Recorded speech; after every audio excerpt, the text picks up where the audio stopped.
একটা peaceful mind তোমার যদি না থাকে, অ্যাডমিশন সিজনে টিকে থাকা সম্ভব না।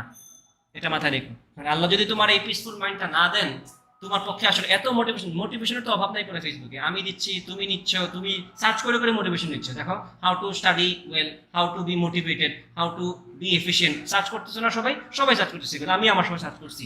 এত কিছু করার পরেও তো আসতেছে না কিছু, ডিস্ট্রাকশন তো রয়েই যাচ্ছে। ওইটা দেখতে দেখতে আমি চলে গেছি আরেকটা ভিডিও দেখতে, আরেকটা আন্দাজি ভিডিও দেখতে শুরু করছি, আরেকটা চিপ দেখা শুরু করছি। হয় না কেন?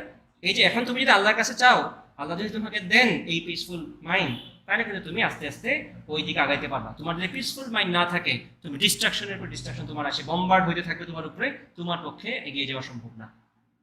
ঠিক আছে? তাহলে নামাজ পড়ে আল্লাহর কাছে দোয়া করা লাগবে যে আল্লাহ যাতে তোমারে ঠান্ডা করে দেন, মন যাতে ঠান্ডা হয়। মন ঠান্ডা না হইলে দুনিয়া সব মোটিভেশন শোনো, কোনো কাজ হবে না। মোটিভেশনের স্পিকারও তো আত্মহত্যা করে, করে না? করে তো। এত মোটিভেশন দিয়ে মানুষ এসে পরে দেখা যায় সে সে ডিপ্রেসড। মোটিভেশন দিয়ে আসছে, পরে দেখা যায় অন্য জায়গায় এসে সে আরেকজনের সাথে ডিপ্রেশন নিয়ে কথা বলছে, তার ফ্যামিলি প্রবলেম, তার এই প্রবলেম সেই প্রবলেম, জানা কথা, এগুলো এগুলো সত্য।